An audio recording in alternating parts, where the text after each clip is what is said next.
સ્વાગત છે બધા જ ગુજરાતી ભાઈઓનું આપણી યુટ્યુબ ચેનલમાં। તો મિત્રો આજના આ વિડીયોની અંદર હું તમને શીખવાડવાનો છું કે તમે મિત્રો નવી સ્ટાઇલમાં સ્ટેટસ એડિટિંગ કઈ રીતે કરી શકો। તમે પણ આ પ્રકારનું સ્ટેટસ એડિટિંગ કરવા માંગતા હોય તો તમારે આ વિડીયોને પૂરો એન્ડ સુધી જોવાનો રહેશે। તો ચાલો સૌથી પહેલાં તમે ડેમો વિડીયો જોઈ લો અને ત્યારબાદ આપણે સ્ટેટસ એડિટિંગ શરૂ કરી લઈએ। रोला कटवाना पड़े डीजे नी पिकअप ओછી ना करवी पड़े खबर पड़वी पड़े के मोटा घरना मोभी आया।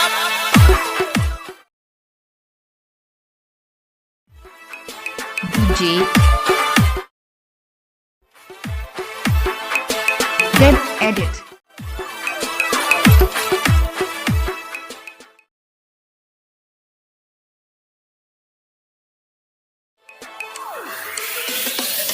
क्या बात है।